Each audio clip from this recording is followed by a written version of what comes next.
Good morning, or depending on when you're watching this, good afternoon, good evening, or good night. My name's Ross, and as always told, I had a voice of radio. So today, we are looking at a new Ampharos card. Now, we are still expecting an Ampharos GX in Dark Order. We are still expecting that to be coming along. As it stands at the moment, this is a non-GX Ampharos, but it is the very, very rare example of a Pokemon that can get automatic paralysis every single turn. That does not happen very often, ladies and gentlemen. So, starting off then with Ampharos, we look at the basics. It's a lightning Pokemon. This is good because it means you're hitting weakness against Ho-Oh, which I still think is going to be a good Pokemon next format. It never seems to really go away. It has got a weakness to fighting, which is a pain with Buzzwole running around, but, you know, doesn't hurt Zoroark, so I'm sure we can work around it. Retreat cost of 2 sucks. It just does. Sorry about that. And as for resistance to metal, it's fine, but I don't think it's going to make a huge difference. Duskmane Necrozma is going to be getting a one-hit KO anyway. What I will say is that Solgaleo Prism Star, using its big attack, the one that actually does damage, will actually miss a KO that they would otherwise have gotten because of resistance. So at least we've got that. And being a lightning Pokemon means you can use stuff like Raikou to accelerate energy, and I mean, we are actually going to have some really good stuff coming in Lost Thunder for this. So for instance, we're going to have Electro Power, which says that all of your lightning Pokemon's attacks do an extra 30 damage. That's going to really help. And let's not forget we're getting Thunder Mountain, which reduces the attack cost of your lightning Pokemon by 1 lightning energy. Given that you can see that the attack cost here is 2 lightning energy, you're turning this into a single cost attack. One has got to presume that's going to be kind of funky. Though it is, of course, a Prism Star Stadium, and because it's a Prism Star Stadium, it can't be field blown away, but as soon as it's replaced, it ends up in the Lost Zone and it's gone forever, boo hiss, etc. So Ampharos then, revealed on the official Pokemon website over in Japan, translated by the lovely David Hochmann, Mr. Rappelman TCG himself, over at limitlesstcg.com/translation. Stop me if you've heard that one before.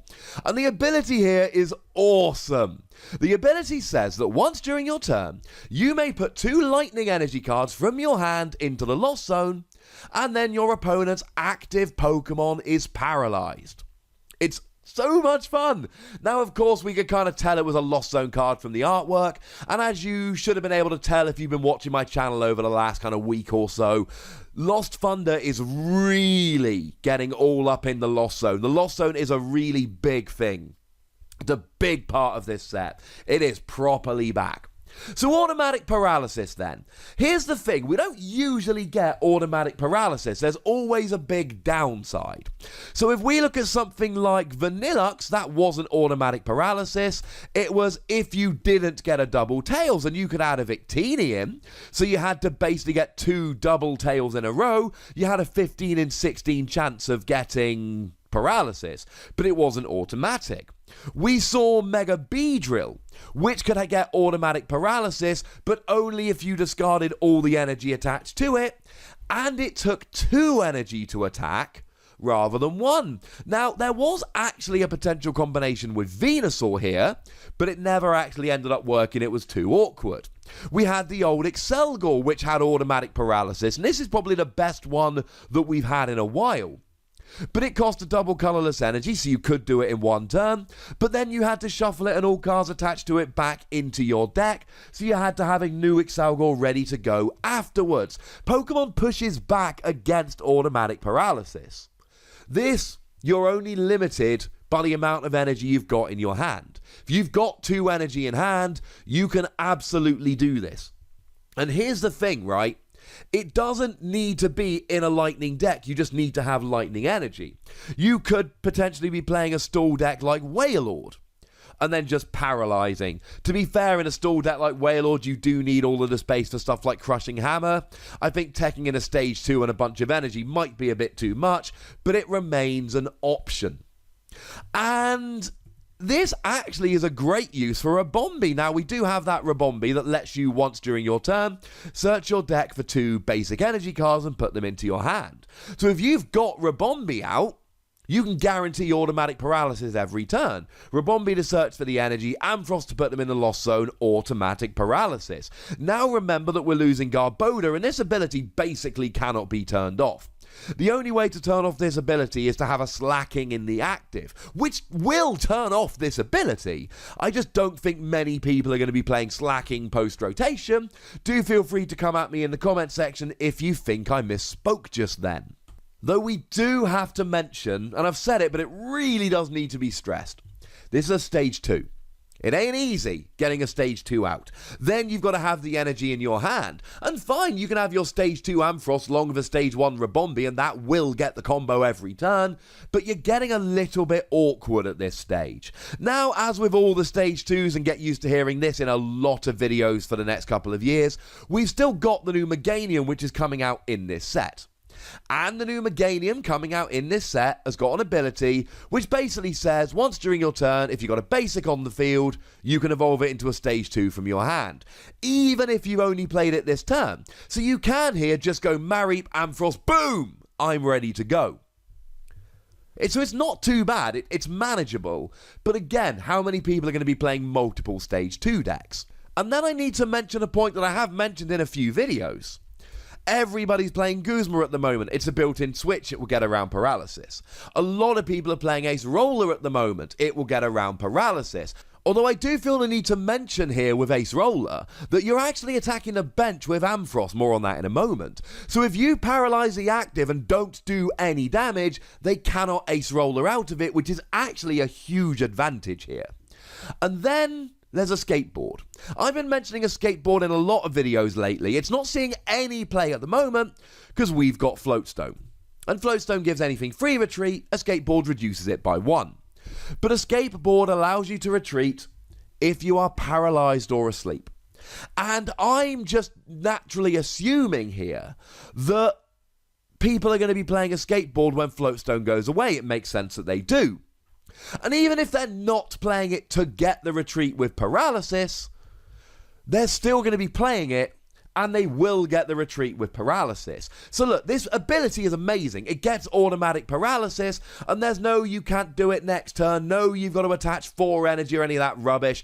It is every turn automatic paralysis, and yes, it does operate from the bench, so you can just sit Ampharos on the bench and get automatic paralysis every turn. It is a stage 2. You've got to have 2 energy in your hand, and your opponent's got ways to get around it. It's far from ideal, but it is actual automatic paralysis every turn. As for the attack, 2 lightning energy, but do remember Thunder Mountain will bring it down to 1. This attack does 50 damage to 2 of your opponent's bench Pokemon. Do not apply weakness and resistance for bench Pokemon. It's fine. It's not terrible. I mean, we've seen stuff like Kyogre taking advantage of this with its dual splash attack, which comes around occasionally. And look, Kyogre does 30 to each of 2 bench, you do 50. Of course, Kyogre's a basic and you're a stage 2, so a little bit of a difference there. And like I mentioned with Kyogre, I should point out that you could use counter energy here to just pay the attack cost of this in one go. So there's a lot to like about this attack. It doesn't do a huge amount of damage, and once again, and this is obviously a very deliberate choice on the part of Pokemon here, but it does 50 rather than 60. If it did 60, then Routes on the bench, they gone. Zorua on the bench, they gone. There's a whole bunch of 60 HP basic Pokemon out there, and if you could do 60 to 2 of them, this would be immense, and I'd be lauding Ampharos as an amazing card. As it is, it's alright. It's not an amazing attack. But it's good enough, it's cheap enough, it spreads a bit of damage around. It's fine, it's a decent attack, but it's not amazing. But the ability is amazing. And yes, there's a little bit of investment, but it's automatic paralysis. But if you put that investment in, it's worth it. You know what? Excelgor took a fair amount of investment, right? Excelgor needed a stage 1 with a double colorless energy, and you needed it every single turn to keep the lock going. People still did it, because automatic paralysis is worth it. People will make this work. And this can sit on the bench and paralyze them every single turn. You will have turns where your opponent can play a Guzma, or your opponent has an escape board. But then again, remember with a skateboard, you can always just drop a field blower. It's not like they're going to be able to use it every turn. but there are going to be plenty of turns where they won't have a way around it, and you're just going to get automatic paralysis here. And one quick side note about the paralysis, do remember the Stadium card Sea of Nothingness that we got recently, in Burning Shadows I believe, which does say that special conditions are not removed when Pokemon evolve, which is kind of cool. But then, a skateboard. Quite frankly, gets around it anyway. Plus, it's in your opponent's control, so they can always just field blower it before they evolve. The attack here on Ampharos is cool, but the ability is great. And yes, like I've said, there will be turns they can get around it, but there'll be turns they can't. And it's actual automatic paralysis with no catch. You've just got to have 2 cards in your hand. I love it, ladies and gentlemen. I absolutely love it. I'm giving it between 3 and 4 Wassies. We don't give half Wassies. That would, of course, be barbaric. It's not the easiest thing to get going, but it's good enough that when it does get going, we're like, yes, I like this.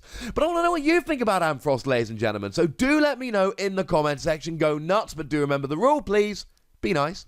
Make sure you like this video, subscribe to this channel, follow me on Twitter at the Wassy, and Twitch for some live action at twitch.tv/PTCGRadio. If you want to support the channel, get some bonus podcasts and all of that, head on over to patreon.com/PTCGRadio, where you can do exactly that. But by far the most important thing, as always, is to look after yourselves until next time. Thank you very much for watching. My name's Ross, and you've been watching PTCG Radio.